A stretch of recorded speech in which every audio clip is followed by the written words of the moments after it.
My name's Dan Baker. I have a studio here in Canberra that I've run for nearly 8 years now called Pilates with Dan.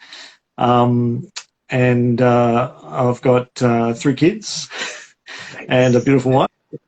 Um, Life is very busy, even in lockdown. Yes. Yeah. Yeah. Just some of the comments that came through. Jojo and Pups. Dan inspires my headstand exploration. Nice. Joe and I have been sort of inspiring each other with different explorations. So headstand is the thing at the moment. Nice. Master one skill set and move on to the next, right? Right, yeah. Yeah, that was me with my flag poles a couple of years back, like every day, just working on that stuff.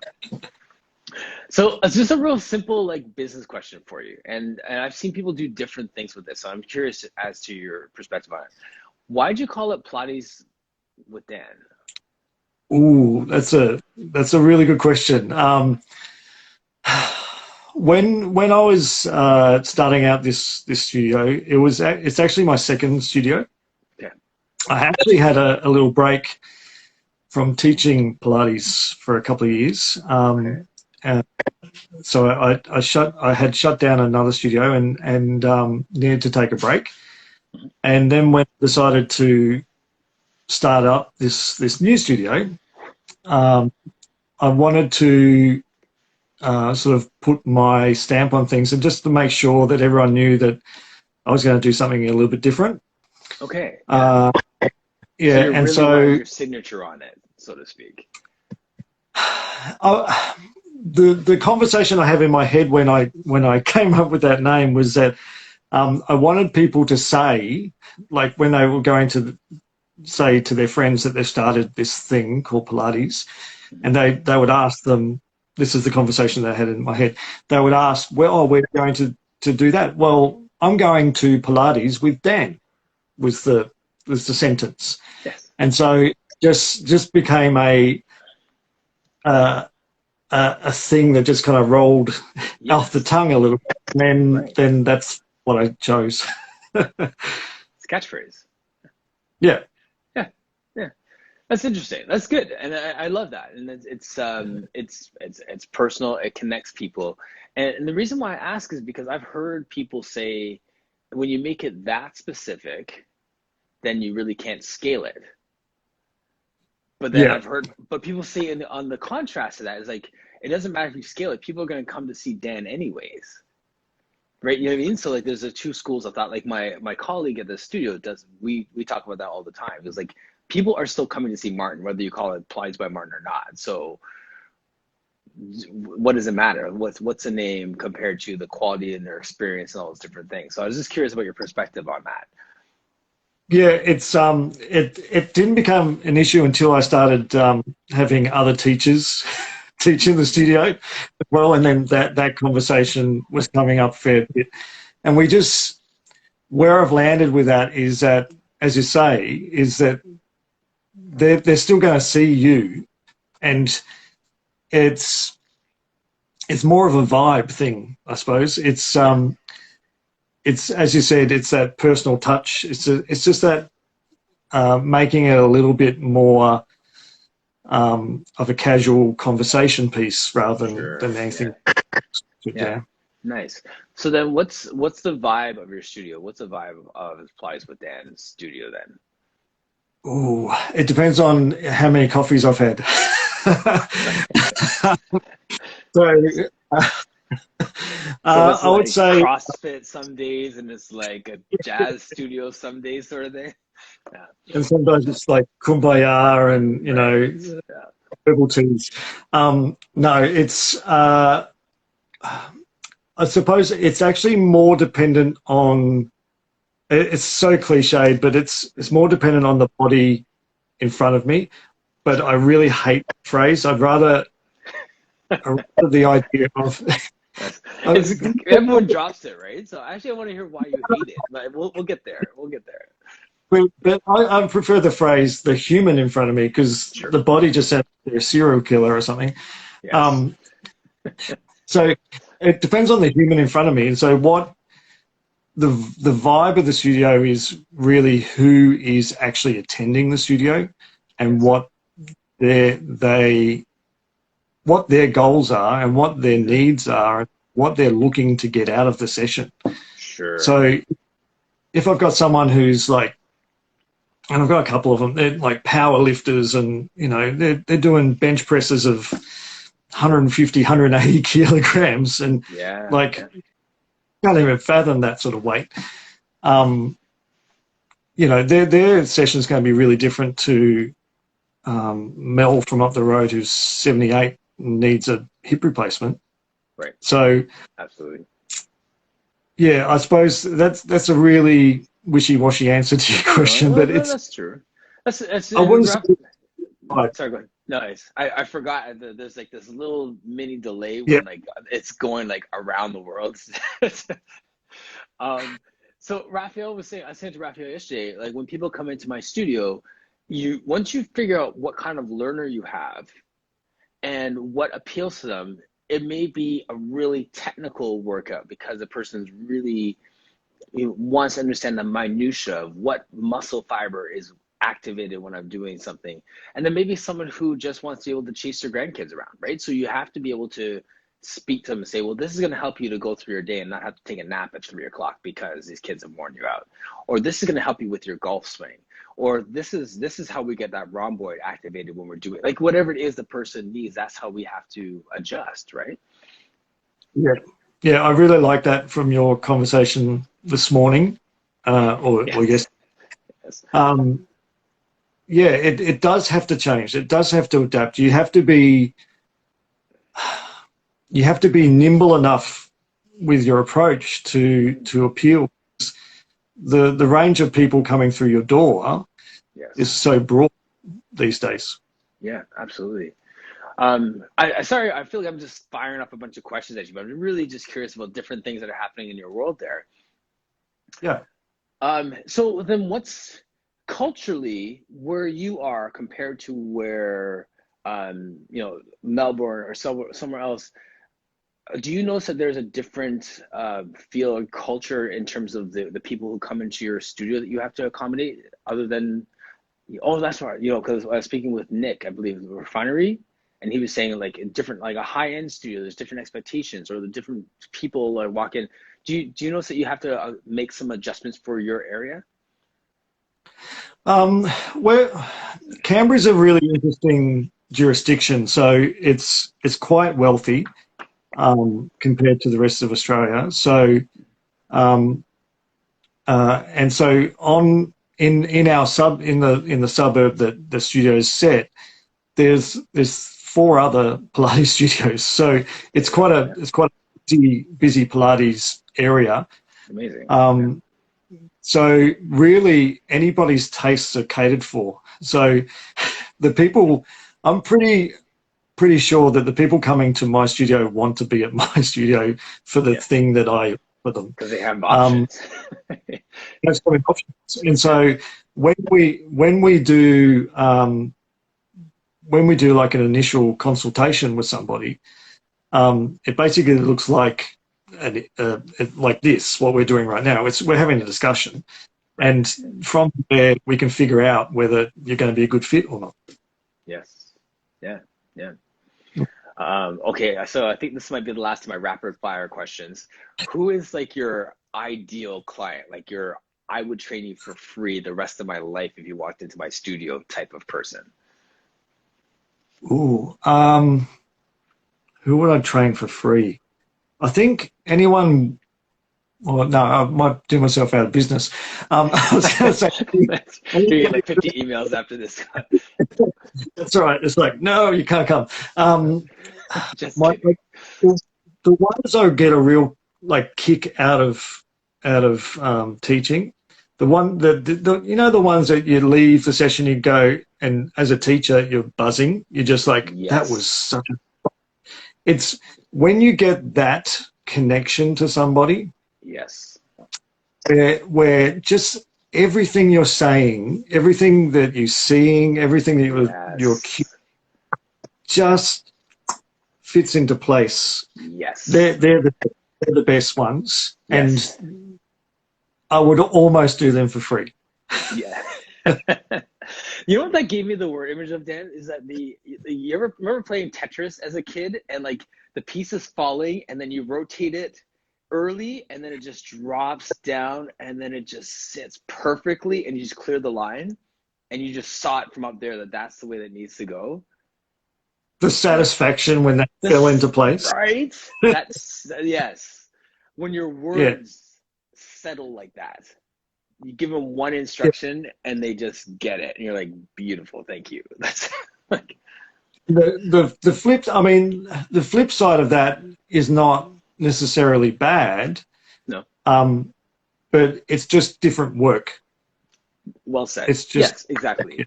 Because we're not saying like don't like if that's not you, like you can still come to our studios. We're just saying that there's an energy that you get. You feel so alive when you have that person where things just connect and it just makes sense in their body and it's not even for me. It doesn't even have to be like an elite athlete. It could be just someone who gets it. I don't know how to put words on that, but and it may be someone had for a long time that today they get it. yep. Yeah, that's that moment, right? Where there's that moment. I mean, you could be teaching someone for years, and then I quite often describe it as the aha. There's an aha moment where Yes. it just everything sits Yes. and it just fits into place. Mm-hmm.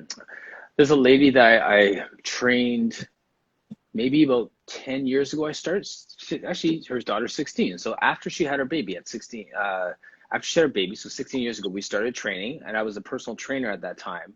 I wasn't even doing Pilates, and we worked. And then over the years, she'd come back periodically, different stages of life. So now she just started with me 2 weeks ago, and she has a shoulder injury, she has a back injury, due to COVID and this quarantine. She's gained weight and she's in a really bad spot. She's seen a physio and got clearance to start exercising again.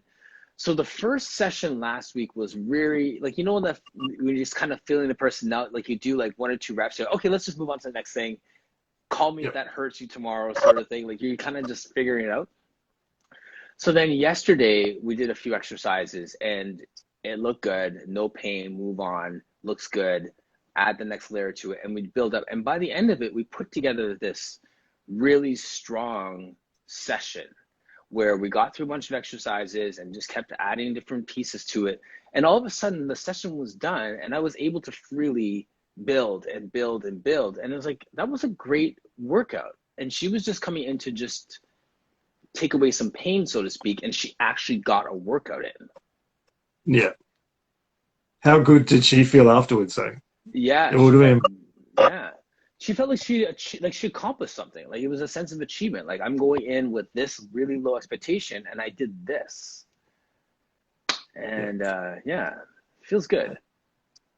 Having like, I'm sure you were, a Pilates practitioner before you're a teacher, and having that moment as a practitioner where you achieve something, Yeah, it's so very rewarding. It's so rewarding. absolutely. Yeah. Absolutely. So So that if you can give your students that every day, you're made. every day. Yeah, if you do it every day, yes, you've arrived. I think that was like once that's like every 16 years. No. That's like that doesn't happen all the time because a different body shows up, right? Like my runners used to say all the time, it depends who shows up for the race, right? Like, Very much so. And it can be, I mean, you've seen it where you've been training someone for a while and then their body's really different one day. So it's yeah, the human species is an interesting species. absolutely, yeah, right. Because like, and that train the body in front of you or the human in front of you line, it's so there's so many layers to that in of itself because we could be talking about the exact same person and that Monday they kill their workout and then Wednesday had a stressful day at work and then the kids didn't sleep last night and they like limp into your studio and you're like, okay,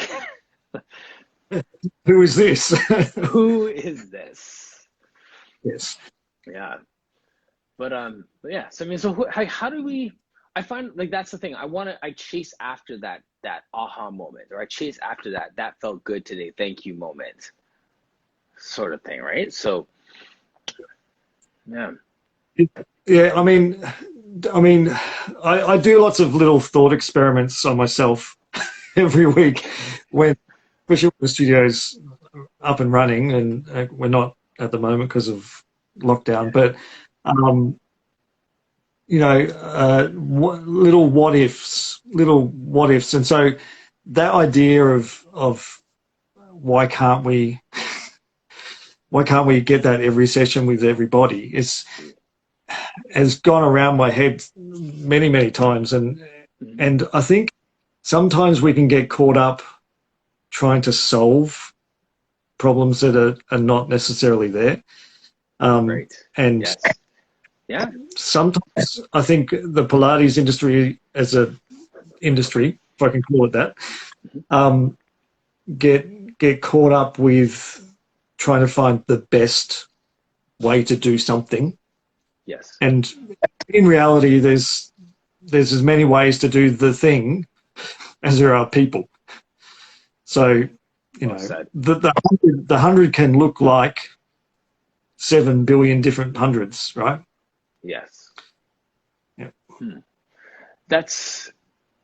I agree with that. But I've also heard people say an angle is an angle. True, but the flip side of that is, can you really see the angle of that body? Because there's a lot of evidence, that says that we can't. So, see,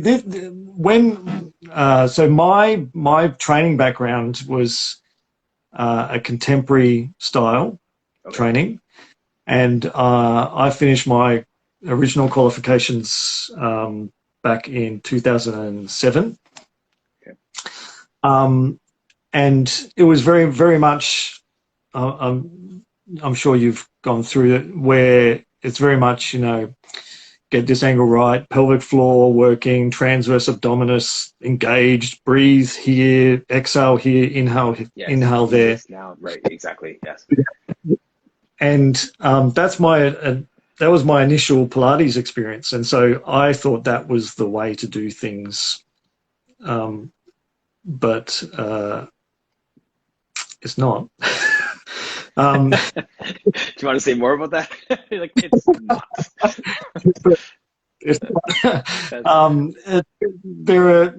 There are other things to think about. So I think, circling back to the idea that we're always trying to fix things or find the best way.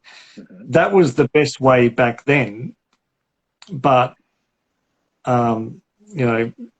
go forward a decade and a half, and it's changed and it's different.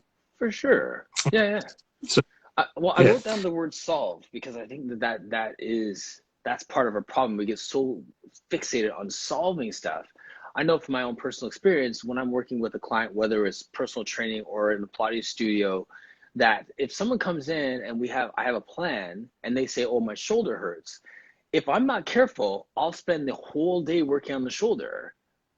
How do we get that range of motion? Okay, that doesn't look the same as that. Let's try this one. And let's try and then we spend the whole day solving the shoulder issue when the person doesn't really even care about their shoulder. They can still move. There's still other things that they can do. They're trying to fit in a dress, or they're trying to improve their golf game, and all they care about is their shoulder. And I'm locked into, like, zeroed in on solving this one little issue, when the reality is that that's not even their presenting problem. Like, they don't care, and that might even work itself out because the system is so powerful. And I don't know about you, but I've done it where I just ignored what they presented, gone through the mat work, do something else, and they're like, hey, my back feels better. And we didn't even actually do back exercises today. Yeah, well, I mean, the secret sauce, I think, the little secret little herbs and spices of the Pilates method that Mr. Pilates came up with, was that you didn't.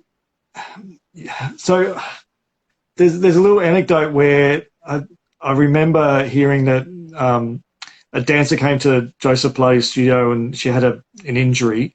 I think it was in an ankle or something, and he's getting her to do arm work on the reformer, and she's really confused as to why you're doing this. And I've got an injured ankle, and he's saying, no, this is good for your body. And I think the secret little herbs and spices of the whole method is that it does the whole body and does it well. Yes. It covers all the moves anyway. So yes.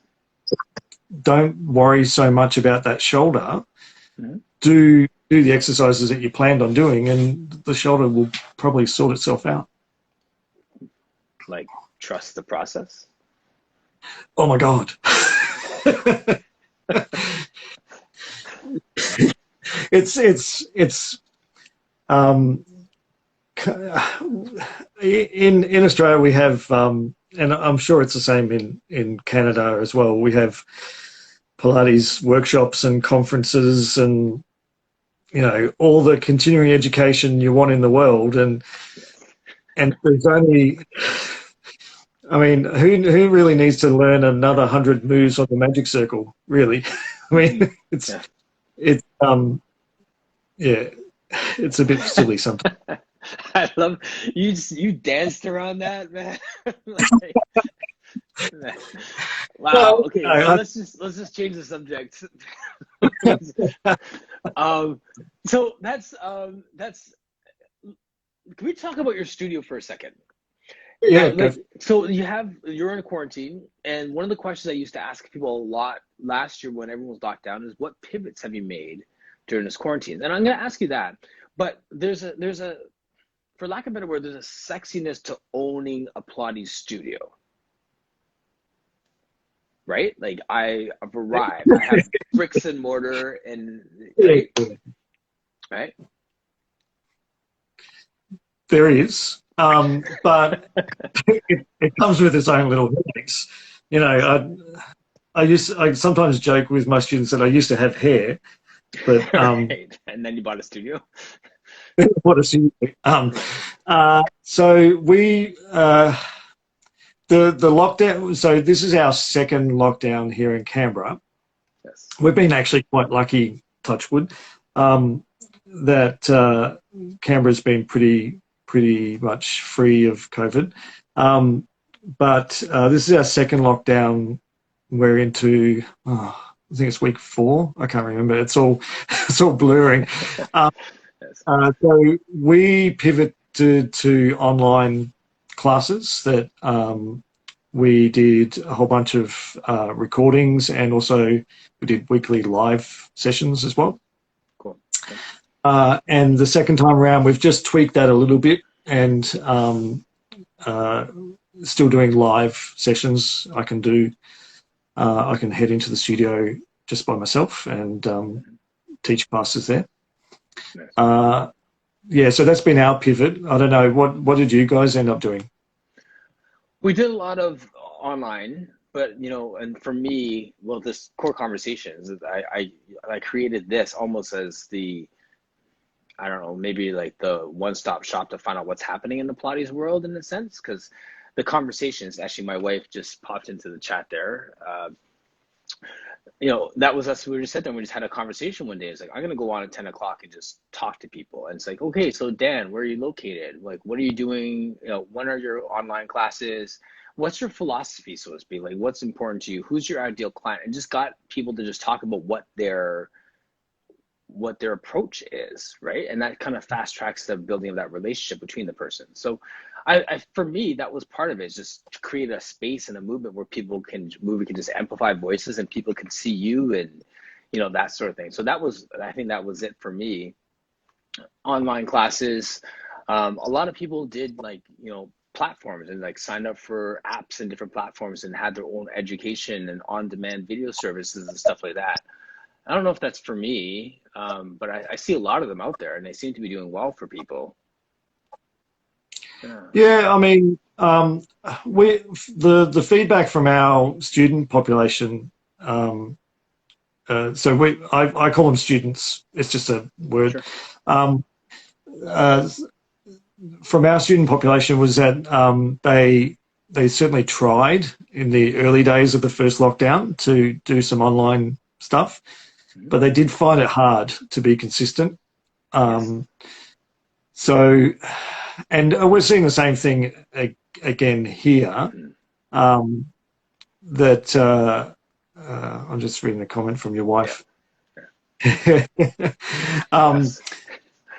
It's the same thing again this time around, where there's a certain type of person that is okay with doing it, and there's others that prefer face-to-face stuff. For sure. And that's okay. Yeah.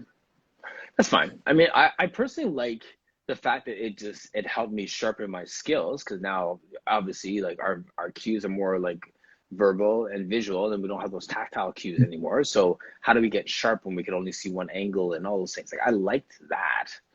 I like the fact it's made me more rounded, and some of my clients really still prefer that. But yeah, I don't know. It's pivots we have to make, right? Yeah, it made me shut up. So it made me be very, very careful with words, and made me explore verbal cueing a lot more. And it kind of led me on this whole idea of it's actually okay to get things wrong. It's okay to muck up. It's someone's practice. It should be a practice. It's not a performance. Right? It's so simple, but it's so true. We forget that, right? Yeah, and we forget. I've been guilty of it, absolutely. That we forget that Mrs. Jones might only do the 100 once a week, or Barry is really, really working on his roll-ups, and so he might not actually be able to get up. We forget what it's like to be a beginner. Right. Yes. Yeah. Well, that's why I like to, from time to time, take up a new sport or an instrument or something like that. It humbles me, right? Because you have this guitarist in front of you who shows you how to do a scale and hands you a guitar, and you're just like plucking away, and you recognize that that's me. That's when I show someone how to do a push-up. I'm like, okay, we're gonna do this now, and when you're doing this, remember to do that. And then they go down, and it looks nothing like it, and you're like, okay, let's have some empathy for people. Yeah. Right? And given the time and the space, like it's having the space to, and being in a space that is accepting of failure, I think was one of the biggest things about my new studio. So having that as a thing, and that's like all our teachers that teach at the studio. This is one of our core principles, is that failure is a thing, and it's awesome. Right. Nice. How is it awesome? I mean, failure is a thing. I'm like, okay, I'll write that down. And it's awesome. I'm like, let's discuss. Awesome.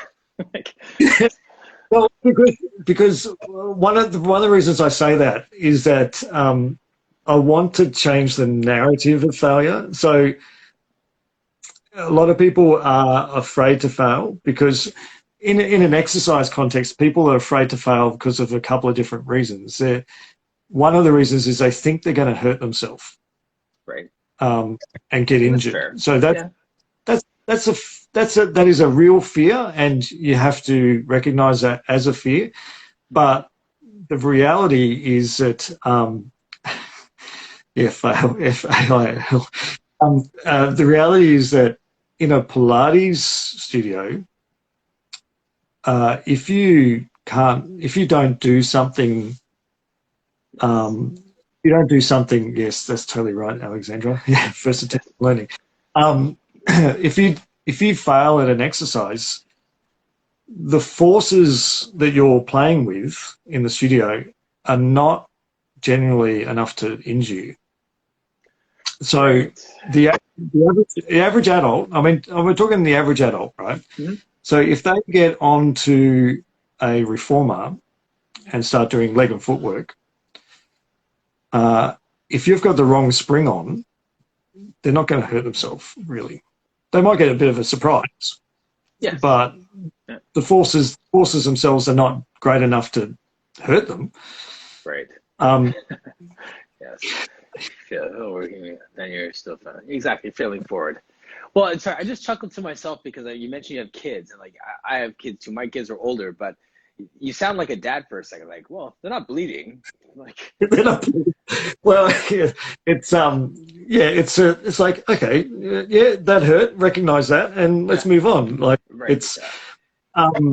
I'm currently, so one of my big things through the lockdown was that I decided to become a student again and do some Pilates courses, Okay. even though I was pooping before. And one of the things that this course has driven into me is that if someone's feeling pain or discomfort while they're doing the movement, if they can tolerate the pain or discomfort, that's okay. They can keep doing the reps that you've set. If they can't tolerate it, let them stop and move on to the next thing. It's okay. It's okay. Right. And Mm. we haven't failed as an instructor if we put them in a position where they're in pain. Sometimes we pull away so much that there's no opportunity to learn from it because we just throw that whole exercise series out. They can't do this series because it hurts them. I never explore Right. looks like. Yeah. Yeah. And then are you limiting that person because of your perception, your bias of how they're feeling? Right. Is that the limiting factor? Like, it's one thing we strive to do in our studio is try to remove as many of these biases that we've come as possible. Yes. Yeah, so removing those sort of biases, it's really hard, but it's quite rewarding. Absolutely. So is that part of your learning coming from your first studio into your second studio as well? Absolutely.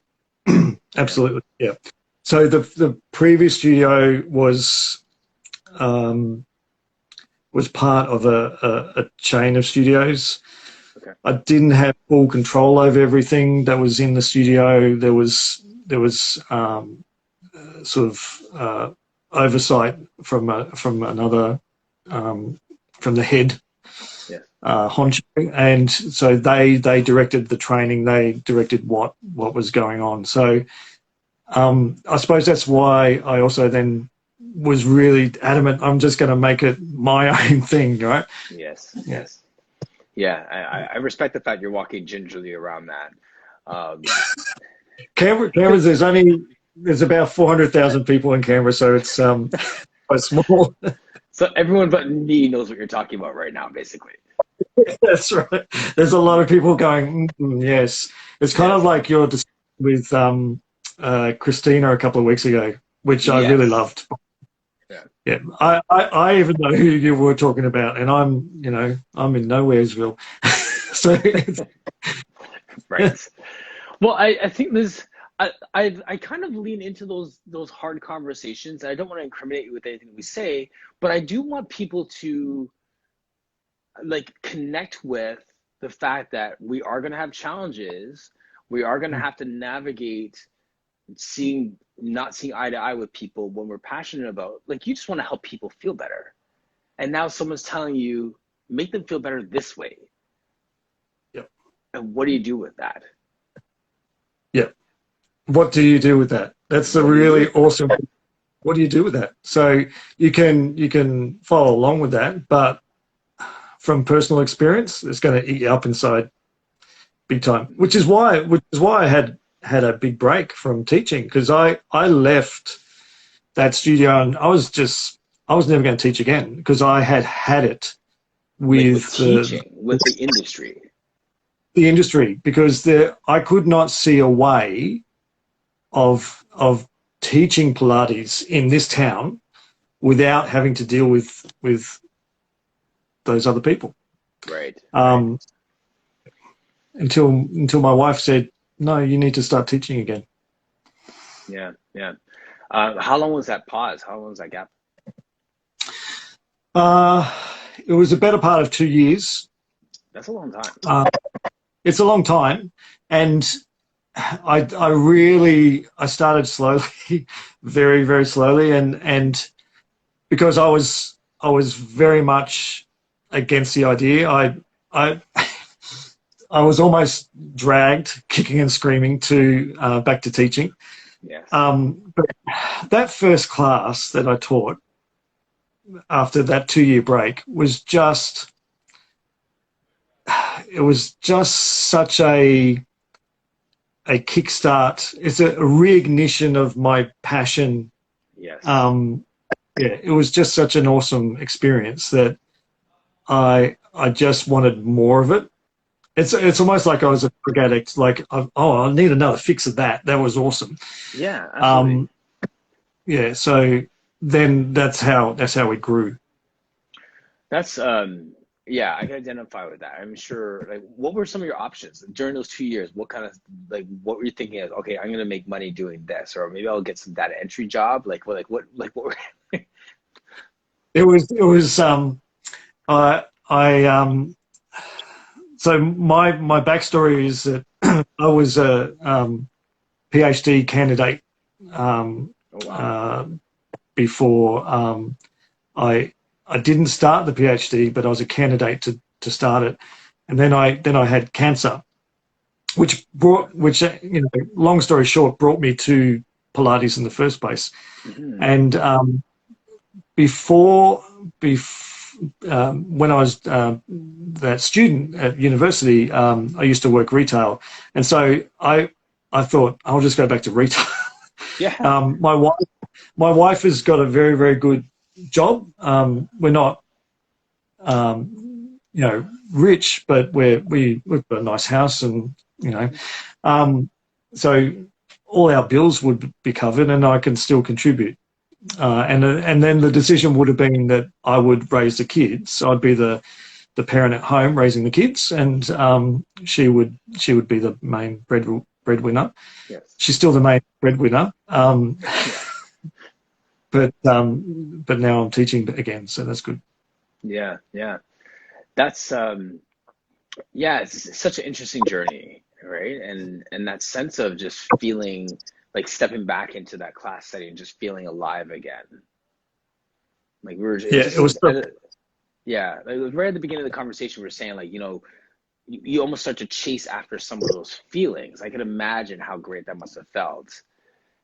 And then if you, like me, have an athletic background, thinking how much better that class could have been and how much better the next class is going to be, right? Yeah. That's right. Yep. Yes. You got a shooting star from Jordan there for that last comment. Nice. But yeah, so that's great. I mean, it's just an amazing story of just making those pivots, that breakaway, coming back, and you're here now. So, I mean, obviously you're in a lockdown, but like, where do you see the studio going next? Like, what would be next for it? Had you continued on this course, just being open to people just coming through the door and flowing with it? Well, my plan is for the studio to continue expanding, and then my thing, and it's quite hilarious that you've had Raphael on this morning, and Chloe you've got tomorrow. Chloe tomorrow. So Raphael and Chloe are with Breathe Education. Yes. As I'm sure you know, and I'm actually going to be joining them. Hey. Right. So later on in the year, I'll be joining them as one of their teacher trainers. So I'll be sort of helping train the next generation of awesome teachers. You heard it here. Yes, that's kind of cool. Yeah, very cool. Nice. I've seen Breathe Education. I've seen Raphael and Chloe for some time, and I've really been chasing down Chloe to come on for a while, and it hasn't worked. And Raphael, I've seen a little bit of recently, but Breathe Education in general, like, it sounds like it's just a really solid organization. To the point where I didn't recognize that of recent they went online. Like, it looks so polished, like they've been doing this online thing forever as well. Like, yeah. I first heard of them a couple of years ago, and I was always very impressed with their level of scientific literacy.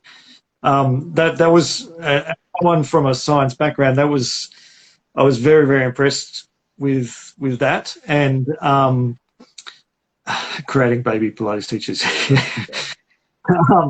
um, so I was always very impressed with that, and so I had the opportunity to meet with them a couple of years ago now, when Leslie Logan came out to Australia Cool. for a bit Yeah. of a, and so I went down to Melbourne to meet them, and we just kind of clicked. Like, and I left that weekend thinking, oh, I'd really like to do some more work with those guys and see where it goes from there.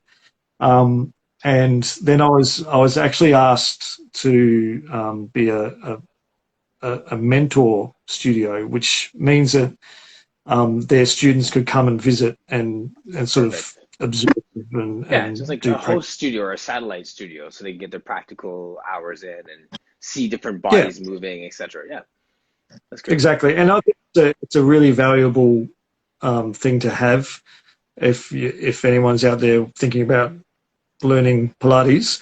Hmm. Going to other studios is a really good thing. And so, and one thing led to another.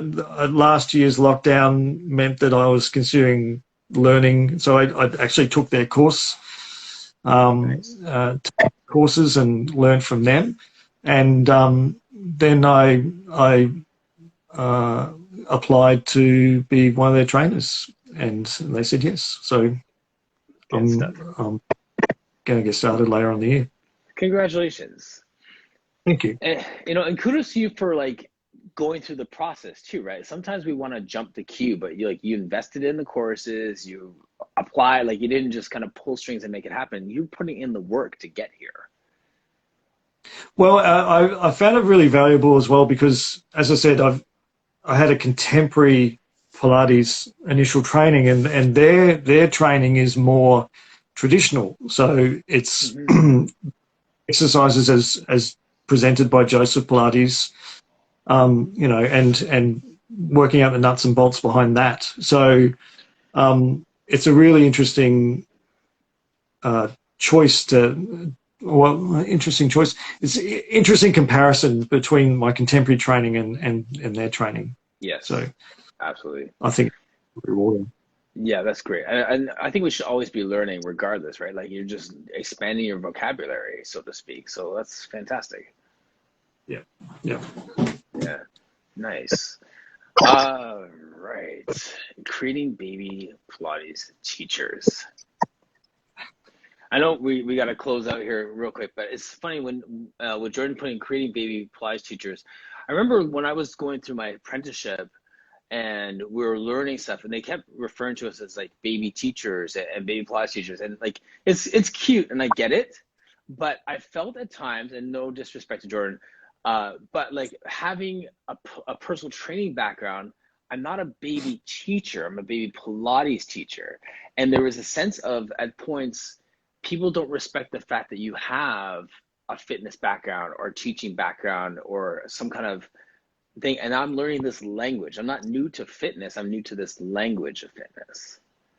So can I ask you a question, Martin? Can Absolutely. so when you were so your personal fitness background, how long did you do that for? So I did that since 2002, Okay, right? and So you when did you dip your toe in the waters of Pilates? there's a few points in which I did. One after I was, well, during while I was playing football, and then I took like a special interest, like a mat class, just because I found that it felt good in my body. And then maybe another like 5, 10 years later, so around like 2015, 14, 15, I did a peak Pilates. I did their comprehensive, like, mat tower, everything. And then 2 years ago, again, I did an apprenticeship, which is more of a classical Pilates thing where, I did that here in Toronto, and Chris Robinson came up to do his instruction there. So I've had like three different checkpoints where I've taken courses in it. But I've been layering Pilates into my personal training, and now I've just dove deep on the Pilates and off the Pilates dashboard. So Cool. So my question is, when you started your training with Peak, yes. as opposed to the apprenticeship, how as a guy, Yeah. how was that experience? Was it something that was welcoming, or was it And not? that's, you know, what's funny is I never really thought about how welcoming it was, because like for me, I was really focused. I looked at it like, okay, here's an advantage for me in a few different ways. I'm a personal trainer, so now I can get the Pilates toolbox as something I could offer as well as training, right? So I was like, okay, I'm gonna have a corner on the market there. Being a guy, that's another corner of the market. So there's not that many females. There are more females than men.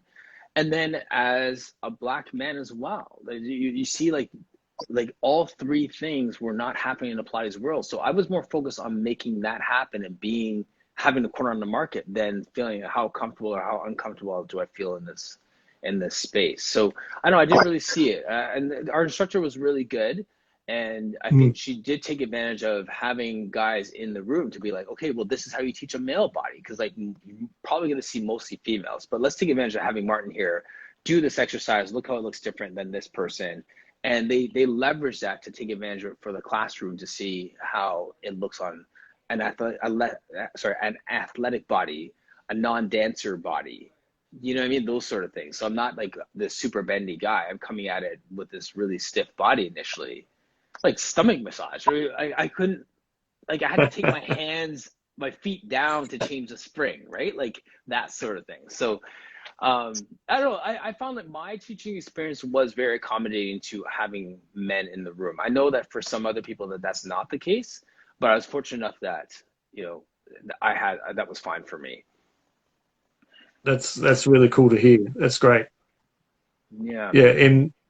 In my experience, the expectation was that if you're a man, you must have been a dancer. So you must have come from the dance world and that's how you discovered Pilates. And so I remember one day turning up to one of the training sessions with a shirt saying, I can't dance. Just so really clear. No further questions. No further questions. Do not need to assume anything. I cannot dance. Yes, that would have been. That's a great. I should tell Tracy Plate to make a shirt that says "I cannot dance." Okay, that would be awesome. I'm gonna send that to her because it's true, right? Like, I mean, that is the expectation. Like, you're either a female or you're a dancer. Like, I've joked about that in the past, that there's not classical Pilates and contemporary Pilates. There's like dancer Pilates and non-dancer Pilates. Oh my God, that's so true, isn't it? That's awesome. Yeah. So, but yeah, no, I feel you. So, non-dancers unite, and because yeah, it's true, but then that's also interesting from a learning perspective is now when you teach people, when people come into your studio and because they're so bendy that they can make all the shapes for Pilates. Yeah. That's a whole different dialogue than actually doing the exercise correctly. Yeah. So, and then we come into this discussion of, okay, so you can make the shapes.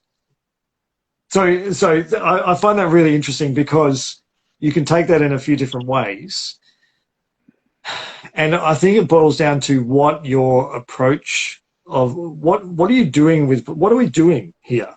Right? Are we, Yes. Let's start there.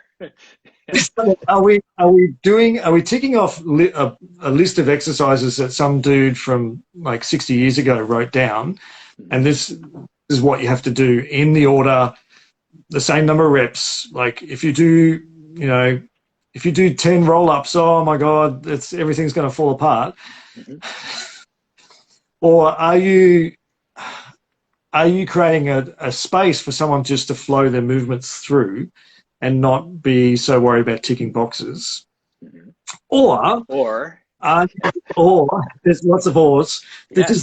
See, this is a little what if thought Hmm. experiment in my head. Yes. So, or are you trying to strengthen somebody up? Hmm.